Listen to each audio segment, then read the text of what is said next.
Testing, testing, can you hear me? Yeah. Are you ready to march? Yeah. Let's be clear what we're marching for. We're marching because we love our young people, we love our older people, we love folk who deserve to live and not die. Yeah. But let's be clear, I come from a people who've been terrorized and traumatized and stigmatized for 400 years. So this ain't nothing new.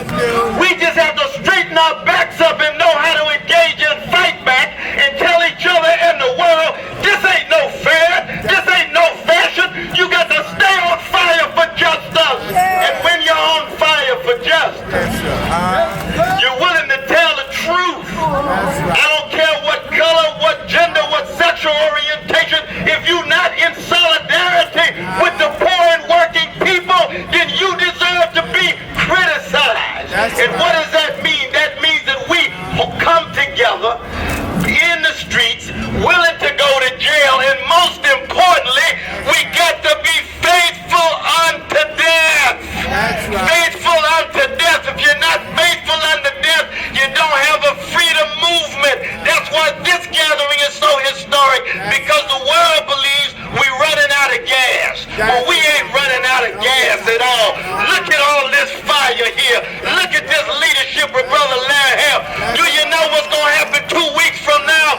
2 weeks from now, we're going to shut down the city of St. Louis in the name of Donny Hathaway, in the name of Josephine Baker. And then October the 10th, Minister Louis Farrakhan is going to have a 20th anniversary of the Million Man March. Justice or else. On fire. Then October 24th in New York City, Brother Carl Dix and many of us going to have a national march. What does that mean? That means we don't have to agree on everything, but if you're willing to be faithful unto death and tell the truth, and the condition of truth is always to allow suffering to speak, and the suffering begins with the young folk, the elder folk, those in the prison, those in the hood, in the projects, and it spills over, yes. But it's also about love. Because 48 years ago, there was a rebellion that took place, not just here, but in Plainsfield too. And 2 weeks later in Detroit. And by the end of the summer, the whole summer was dancing the Martha and the Vandellas, because they were dancing in the street, fighting in the street, bearing witness in the street. Why were they doing it in 1967? And I want to add a footnote. John Coltrane died the last day of the rebellion in Newark, y'all. His very spirit, with all of those screams and shrieks in that saxophone, but that sophisticated technique and craft, but grounded in struggle for freedom. That's right. Oh yes.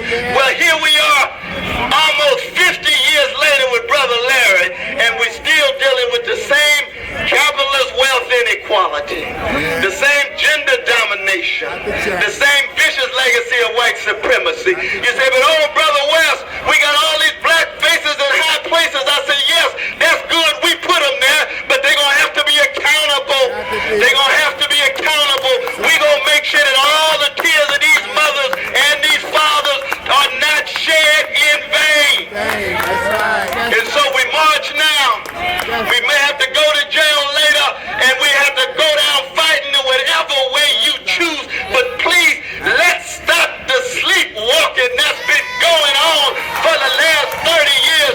Wake up, be alert, come together, organize, mobilize, and keep your eyes on the prize. And I'm going to add another footnote. Because we need an international dimension. We got Brother Glenn Ford here, the Black Agenda report. When you got 500 Palestinian babies who die in 50 days and not one leader in the country can say a mumbling word, what is that? That's a Keith Sweat moment. Something just ain't right. You got 230 babies killed by U.S. drones in Yemen and Somalia and Pakistan and Afghanistan, and people won't say a mumbling word in public. That's a Keith Sweat moment. Something just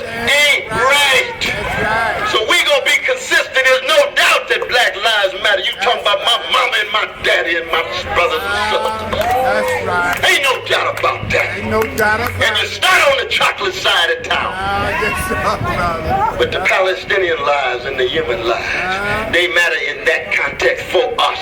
Just like all our lives matter here for them, for us. That's right. And it's that kind of solidarity that we need